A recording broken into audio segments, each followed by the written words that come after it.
मित्रों, आप तो जानते ही हैं, जो मनुष्य जैसा कर्म करता है वैसा ही फल वो पाता है।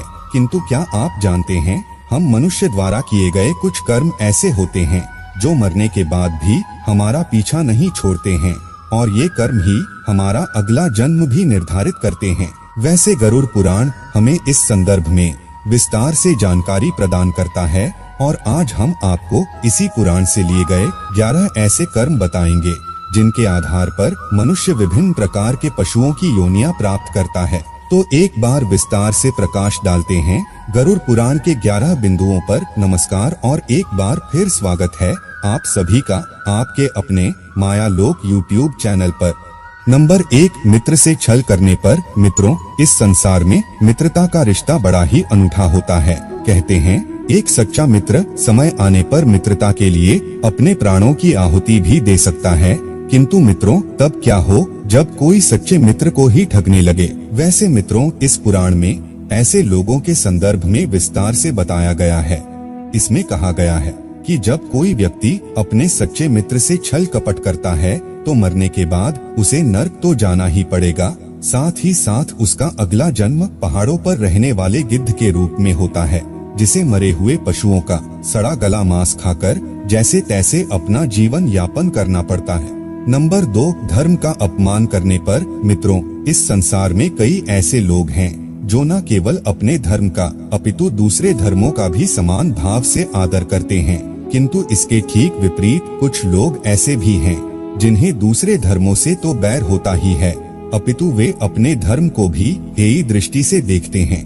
ऐसे लोग सदैव ही पुराणों में लिखी गई बातों पर अविश्वास व्यक्त कर अपनी अल्प बुद्धि का परिचय देते हैं।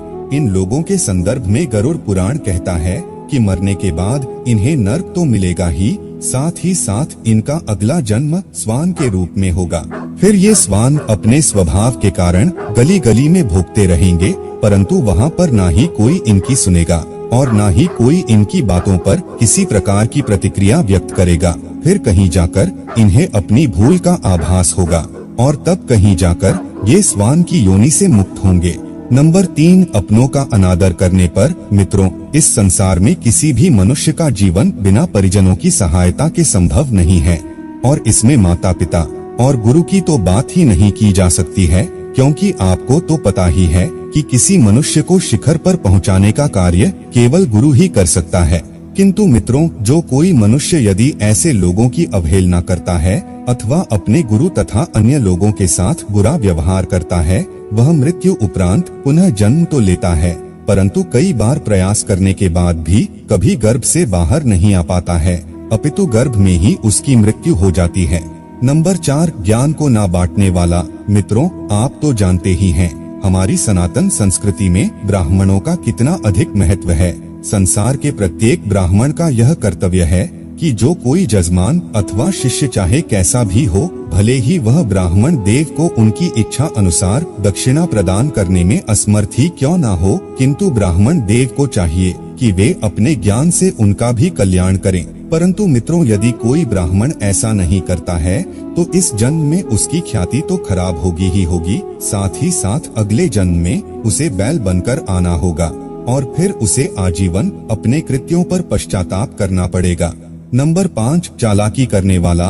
मित्रों, इस संसार में कई लोग हैं जो बहुत ही ईमानदार हैं। वे अपने कृत्यों से सभी का हृदय जीत लेते हैं, किंतु वहीं कुछ ऐसे धूर्त लोग भी हैं जो बस लोगों को अपनी चालाकी से मूर्ख बनाते रहते हैं और आजीवन इसी बात की खाते हैं। किंतु इन मूर्खों को यह पता नहीं है कि ये संसार ऐसे ही नहीं चल रहा है, अपितु इसे चलाने वाला दूर कहीं बैठकर इनके सभी कृत्यों को देख रहा है। भले ही उसके घर देर है, परंतु अंधेर तो बिल्कुल नहीं है। ऐसे लोगों के संदर्भ में गरुड़ पुराण में बताया गया है कि यह लोग अगले जन्म में उल्लू बनते हैं और फिर जीवन भर तक अपनी थोड़ी सी चालाकी के लिए पश्चाताप करते रहते हैं। नंबर 6, अपमान करने वाली स्त्री। मित्रों, जिस प्रकार से सभी पुत्रों का कर्तव्य है कि वे अपने माता पिता की सेवा करते हुए अपने दाम्पत्य जीवन का निर्वाह करें, ठीक उसी प्रकार से एक आदर्श बहू का भी यही कर्तव्य होता है। किंतु मित्रों, इन सब के ठीक विपरीत जो स्त्रियां अपने सास ससुर को अपशब्द कहती हैं या उनकी सेवा नहीं करती हैं और कभी भी घर में कलह शुरू कर देती हैं, उन्हें अगले जन्म में रक्त पीने वाली जूं अथवा जोंक के रूप में धरती पर आना पड़ता है। नंबर 7, अनाज के घोटाले करने वाले। मित्रों, हमारे सनातन धर्म में अन्न दान को सबसे बड़ा दान माना जाता है। जो कोई व्यक्ति इस दान को करता है वह न केवल जीते जी अपितु मृत्यु उपरांत भी स्वर्ग और सम्मान पाता है। इसी वजह से लोग प्रतिभोज और भंडारों का आयोजन करते हैं। किंतु वहीं कुछ लोग ऐसे भी हैं जो अनाज और खाने पीने की चीजों की चोरी अथवा घोटालेबाजी करते हैं। ऐसे लोगों के संदर्भ में गरुड़ पुराण कहता है कि मरने के बाद इन लोगों का अगला जन्म छछूंदर अथवा चूहे के रूप में होगा और फिर ये अनाज के दाने दाने के लिए तरसेंगे। नंबर 8, गाली देने वाले। मित्रों, आप तो जानते ही हैं, मनुष्य के कंठ में माँ सरस्वती का वास होता है, इसीलिए वाणी का बहुत ही अधिक महत्व है। शास्त्रों में बताया गया है मनुष्य को कभी भी ऐसे शब्द नहीं बोलने चाहिए जो दूसरों की भावनाओं को आहत करें। किंतु फिर भी मित्रों, कई लोग अपशब्द कहने से बाज नहीं आते हैं और छोटी छोटी सी बात पर अन्य लोगों को गाली गलौज करना शुरू कर देते हैं। हालांकि कई बार इन्हें हाथों हाथ जवाब भी मिल जाता है, परंतु इनकी अक्ल तो तब ठिकाने आती है जब अगले जन्म में बकरे के रूप में धरती पर आते हैं और फिर किसी कसाई के हत्थे चढ़ते हैं।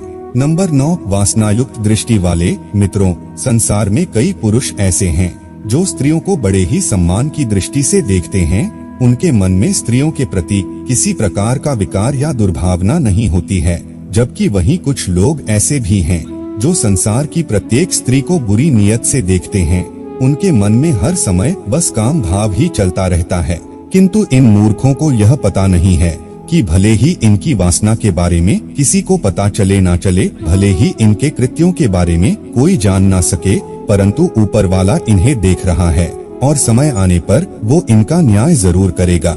ऐसे लोगों के संबंध में गरुड़ पुराण कहता है कि मरने के बाद इन लोगों को गधे की योनि में जन्म लेना पड़ता है और तब मित्रों, यह गधे चाहकर भी किसी स्त्री पर वासना युक्त दृष्टि नहीं डाल पाते हैं। नंबर 10, व्याभिचार करने वाली स्त्री। मित्रों, आपने देखा होगा संसार की ज्यादातर स्त्रियां पतिव्रता होती हैं। उनके मन में अपने पति को छोड़कर कभी भूल कर भी पर पुरुष का विचार नहीं आता है। किंतु मित्रों, संसार की सभी स्त्रियां समान नहीं होती हैं। बहुत सी स्त्रियां स्वभाव से व्यभिचारिणी होती हैं। ऐसी स्त्रियां व्यहु उत्तर संबंध बनाने में रुचि लेती हैं। वैसे इनके ऐसे कृत्यों के कारण कई बार इन्हें समाज में अपमानित भी होना पड़ता है, परंतु इनके अक्ल तो तब ठिकाने आती है जब अगले जन्म में इन्हें छिपकली अथवा चमगादड़ के रूप में धरती पर आना पड़ता है। नंबर 11, आत्महत्या करने वाले। मित्रों, हमारे शास्त्रों में बताया गया है कि मनुष्य का जीवन हमें बहुत ही कठिनाई से मिलता है, किंतु फिर भी मित्रों, हम में से ही कुछ अज्ञानी लोग व्यर्थ ही सांसारिक बातों में उलझकर घबरा जाते हैं और परमात्मा द्वारा प्रदत्त जीवन की इस अमूल्य भेंट को व्यर्थ ही गंवा देते हैं।